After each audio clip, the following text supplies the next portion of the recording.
Coloradans rejected a ban on new oil and gas drilling within 2,500 feet of buildings and environmentally sensitive areas. That was the vote in November.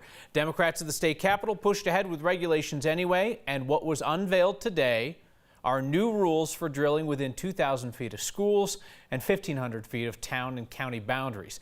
These are temporary guidelines out today from state regulators. They stay in place while the state writes and implements new rules for drilling permits and applications.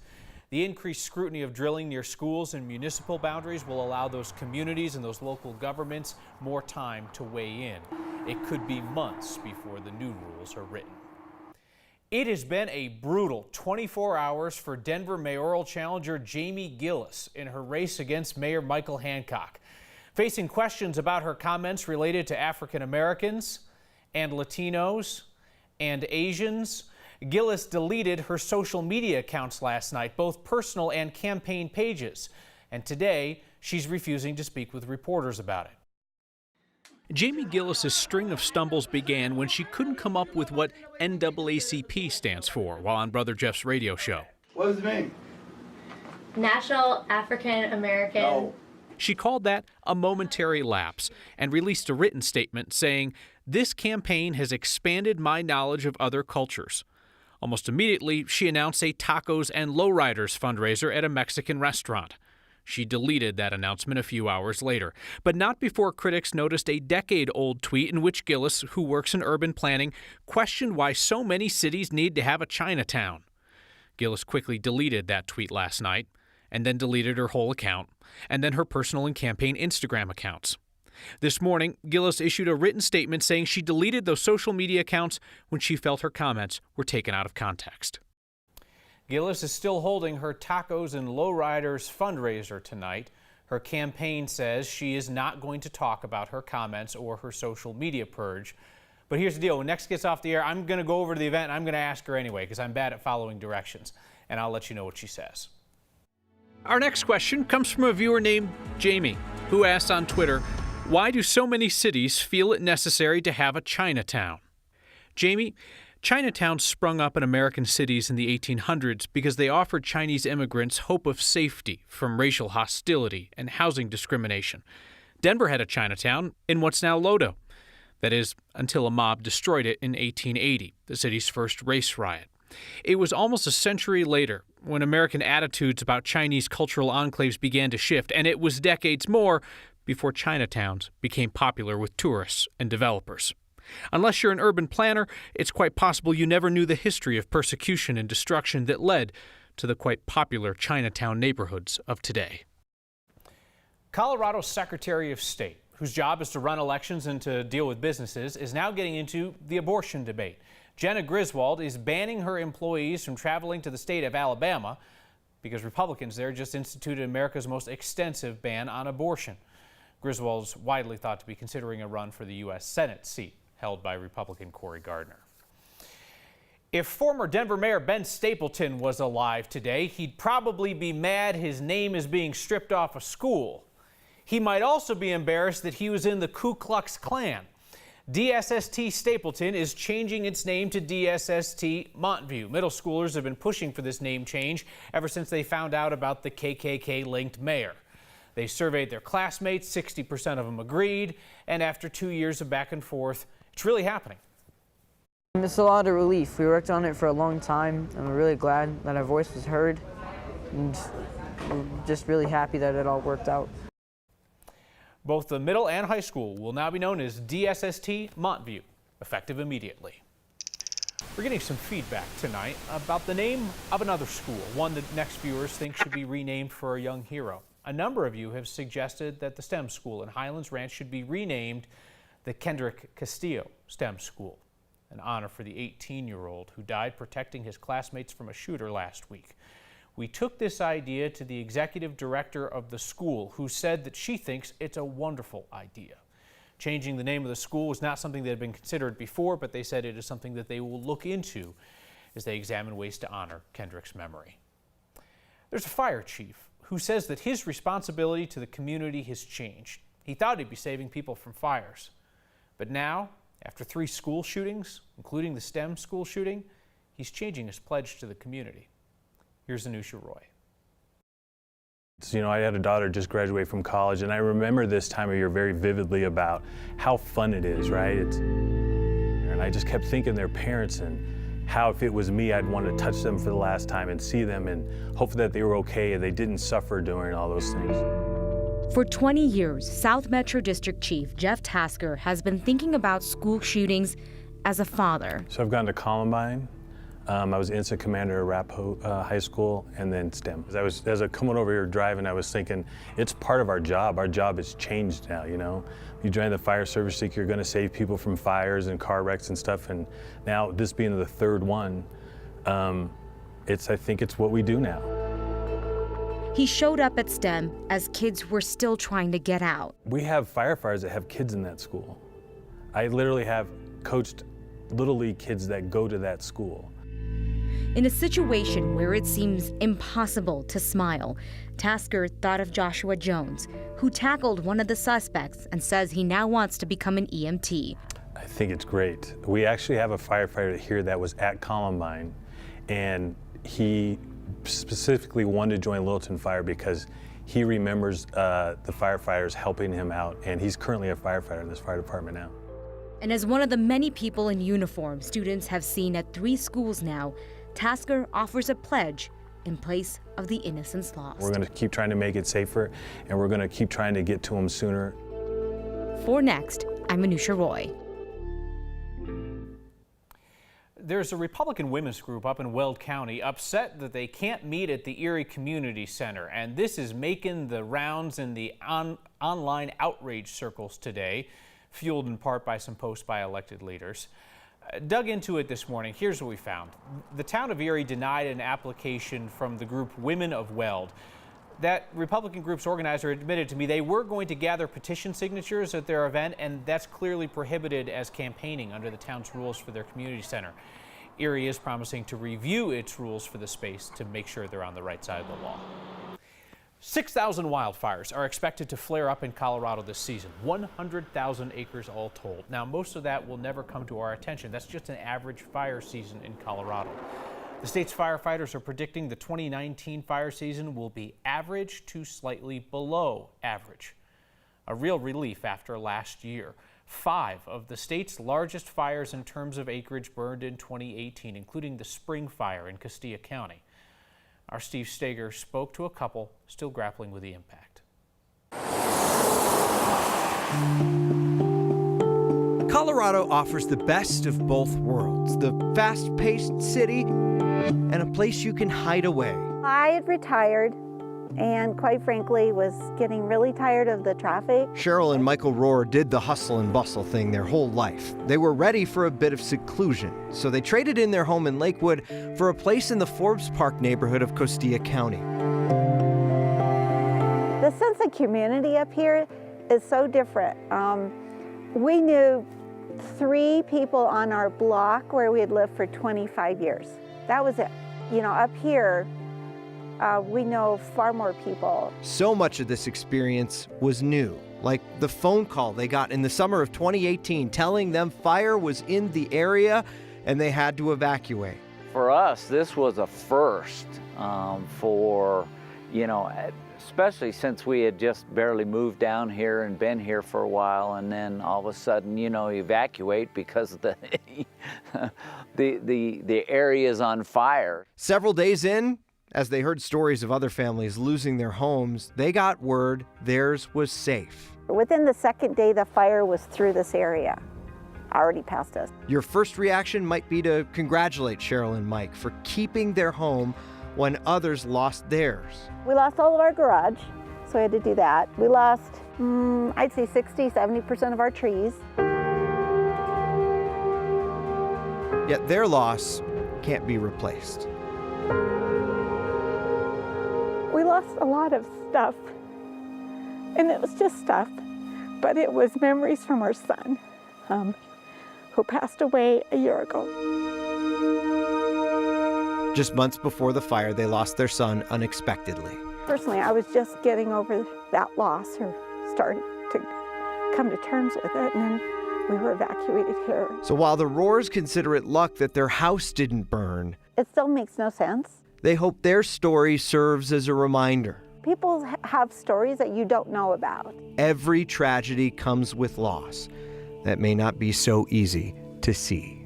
Every time you start losing something, you go back to that first loss. And that's the hard part.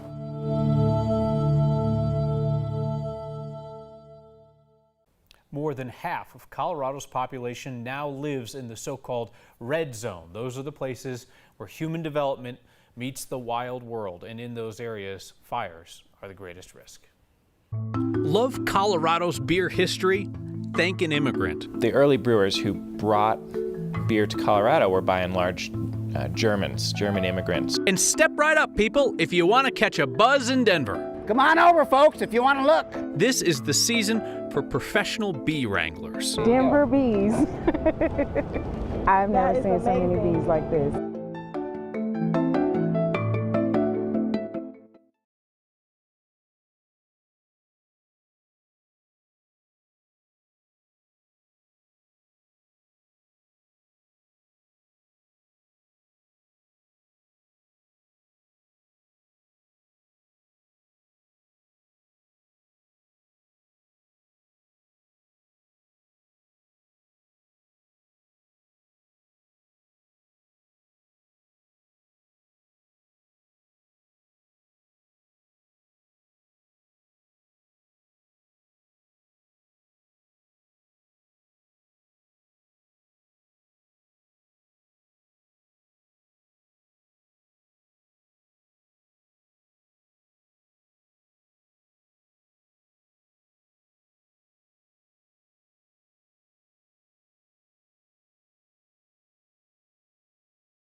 It still looks like winter way up high. A little bit of light snow over some of the higher peaks. While down here in Denver, in spite of these cloudy skies, temperatures in the 80s again, about 10 degrees above average.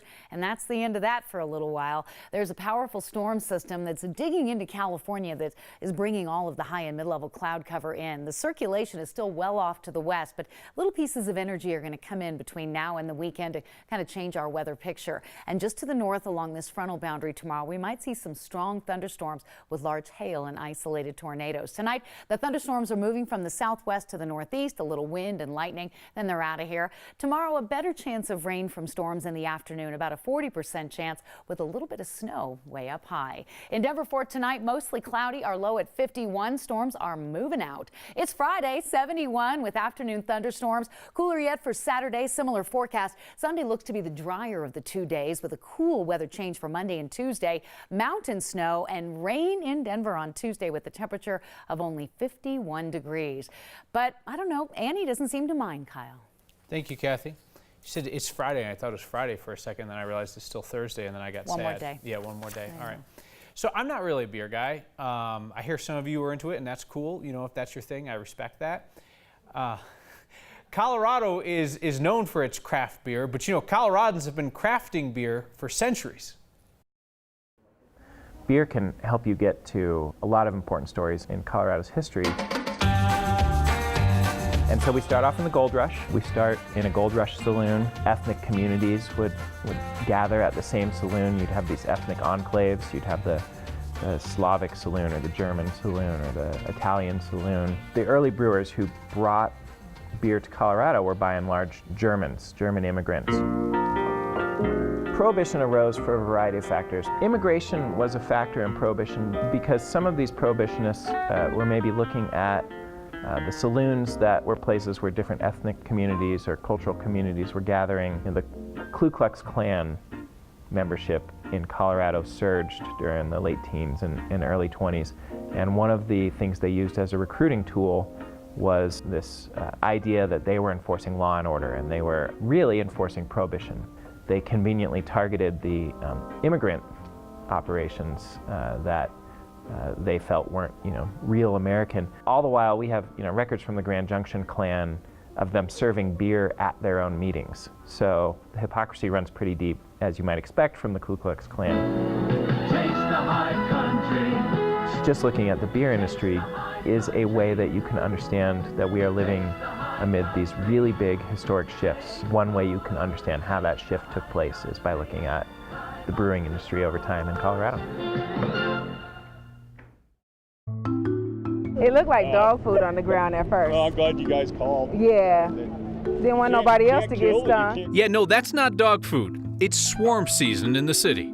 A high school team are city champs. After a 40-year dry spell, this Throwback Thursday, we glimpse the last team to bring home the title. Next.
I.M. Pei, the legendary architect who left his mark on Colorado, among other places, has died at the age of 102. Pei designed dozens of iconic buildings around the world, including the Glass Pyramid at the Louvre, but he worked on the NCAR facility in Boulder, and he also designed Denver's 16th Street Mall landscape. We stopped by the mall today and found the place swarmed. Our photojournalist Chris Hansen went in for the close-up.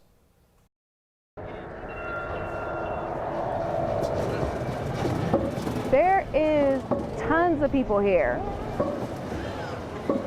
I work for downtown. I keep the city clean. We come up this way and getting ready to clean, and all I seen was bees. It's up there. See it up there? Easily 2,000 bees. 2,500? Easily. Maybe more. It's about 3 pounds, about 10,000 bees that are up there. When I first noticed it, it looked like dog food, the brown little rock dog food. And I went closer, I was like, oh wait, those are bees. I was like, we better call somebody before somebody gets stung. I'm gonna go up and save those girls, the swarm.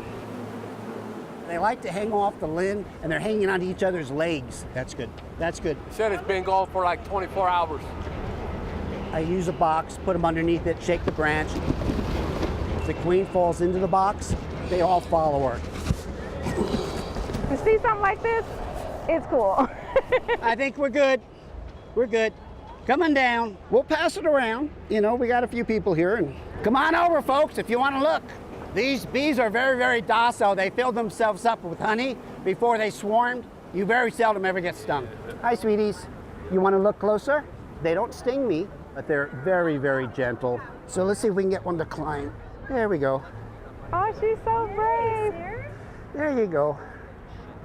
She's walking very gently, isn't she? Woo!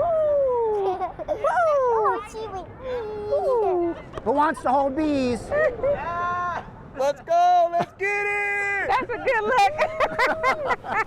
look. Queen's fine. Everybody's flying around. So life is good. Oh, that's wild, isn't it? So the bees in that swarm were 3 banded Italian honeybees. Ray Story, the beekeeper there, says the queen will leave the hive and half of the bees will go with her, kind of like your ex and half your friends. We're going to throw it back this Thursday with a salute to the last time they were champs, 40 years ago, and a next viewer with a very old connection to a new story we told tonight. Your feedback is next.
On this Throwback Thursday, we are heading back to 1979. If you were watching last night, you know that was the last time the Abraham Lincoln High School baseball team was city champs. Dean McVicker shared this photo today of the championship team. He's bottom row, far right. We told you about Lincoln's current undefeated team and what they're up to. Dean, thanks for the look back. Speaking of looks back, Robin Ann writes in and says, thank you for talking about Denver's Chinatown. My fifth great grandfather, his stained glass window was in our state capitol. He was the mayor of Chinatown, Chin Lin Soo. So I looked it up, and sure enough, Willie Chin, as he was known, prominent business leader, credited with completing the railroad that we talked about last week, the real first transcontinental railroad. How about that? It all comes full circle. See you next time.